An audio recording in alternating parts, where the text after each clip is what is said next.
নমস্কার সমস্ত দর্শক মন্ডলী, সমস্ত শিক্ষক শিক্ষিকাবৃন্দ। আজকে দীপাবলি, প্রচুর প্রচুর শুভেচ্ছা, ভালোবাসা, অভিনন্দন সবার প্রতি রইল।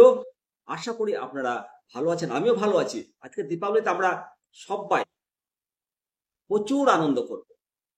তো বন্ধুরা, এই আনন্দের দিনে আজকে একটা বিষয় আপনাদের সঙ্গে আলোচনা করব যে 2009 সালের আগে যারা শিক্ষক হিসাবে যোগদান করেছেন তাদের ওপর RTE অ্যাক্ট 2009 টেট বাধ্যতামূলক করার নিয়ম যে কার্যকর হয়েছে তা নিয়ে বেশ কিছু আইনি এবং বাস্তব সমস্যার কথা উঠে আসছে।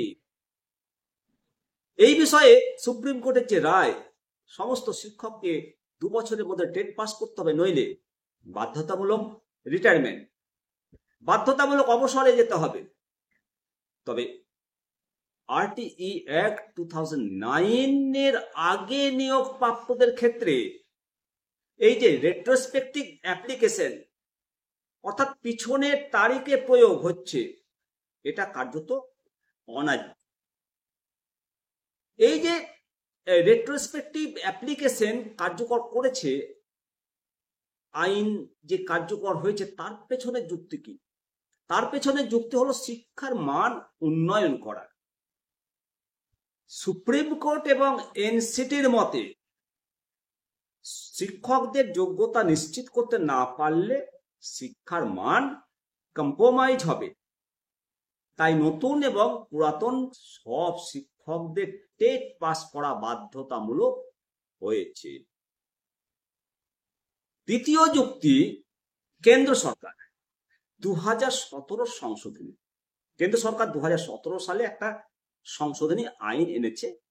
সেখানে বলা হয়েছে 2015 সালের আগে নিয়োগপ্রাপ্ত শিক্ষকদের জন্য একটা নির্দিষ্ট সময়সীমা টেট পাসের সুযোগ দেওয়া হবে।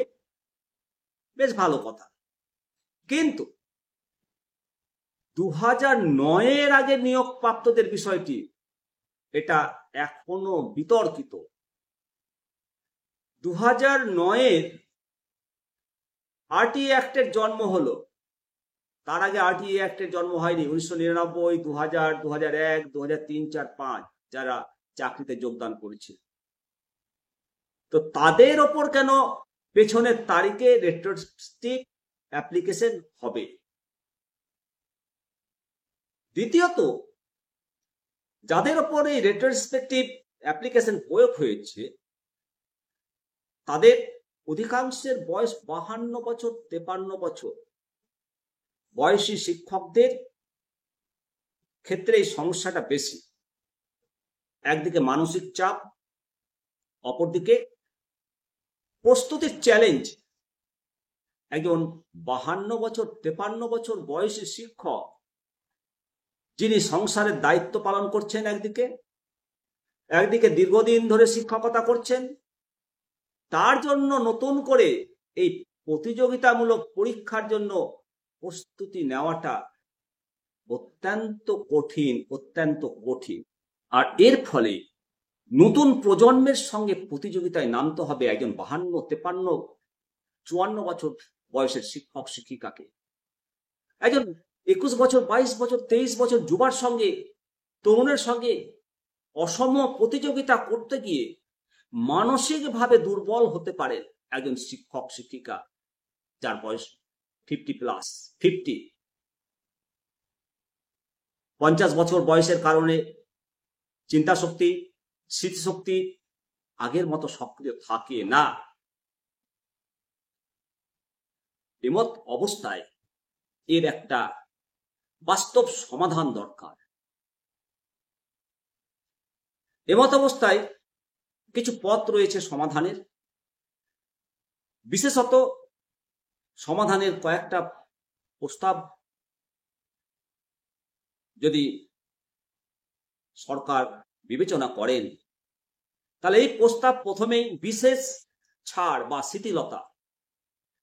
যেসব শিক্ষকের 5 বছরের কম চাকরি রয়েছে তাদেরকে তো টেট থেকে অব্যাহতি দেওয়া হয়েছে, সেটাকে আরো বিস্তৃত করতে হবে। বয়স সীমা অনুযায়ী শিথিলতা দেওয়া যেতে পারে। 50 বছর বয়স যাদের, তাদের থেকে অবশ্যই শিথিলতা করতে হবে, তাদেরকে টেট দিতে হবে না। তারপর বয়স অনুযায়ী শিথিলতার বিষয়টি অবশ্যই চিন্তা ভাবনা করা উচিত। বিকল্প পদ্ধতি, টেটের বদলে যদি একটি সার্টিফিকেশন কোর্স বা রিফ্রেশার প্রশিক্ষণ চালু করা যেতে পারে, তাহলে সেখানে অভিজ্ঞতা এবং দক্ষতার মূল্যায়ন খুব সুন্দরভাবে করা যেতেই পারে। সর্বোপরি কেন্দ্রীয় সরকারের হস্তক্ষেপ দরকার। কেন্দ্র সরকার আরও একটি সংশোধনী এনে RTE অ্যাক্ট 2009 আগে নিয়োগপ্রাপ্ত শিক্ষকদের জন্য একটা ব্যতিক্রমী নিয়ম চালু করতে পারে, আর এটাই হবে সবথেকে বড় পদক্ষেপ কেন্দ্র সরকারের। শিক্ষার স্বার্থে শিক্ষকের পাশে কেন্দ্র সরকারকে অবশ্যই দাঁড়ানো উচিত। মনে রাখতে হবে, 2009 আগে নিয়োগপ্রাপ্ত শিক্ষকদের ওপর টেট বাধ্যতামূলক করার নিয়ম আইনি এবং নৈতিকভাবে প্রশ্নবিদ্ধ। বয়সসীমা এবং বাস্তবতা বিবেচনা করে মানবিক সমাধান খোঁজা অবশ্যই উচিত। সরকার এবং আদালতের উচিত শিক্ষকদের অভিজ্ঞতাকে সম্মান জানিয়ে একটা ব্যবহারযোগ্য বিকল্প তৈরি করা।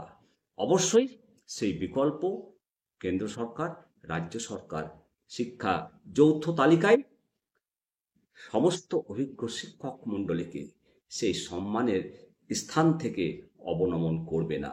এই আশা ভরসা রাজ্য, কেন্দ্র এবং রাষ্ট্রের প্রতি একজন শিক্ষক হিসাবে সেটাই তার প্রাপ্য। সমস্ত অভিজ্ঞ শিক্ষক মণ্ডলীকে সেই সম্মানের স্থান থেকে অবনমন করবে না।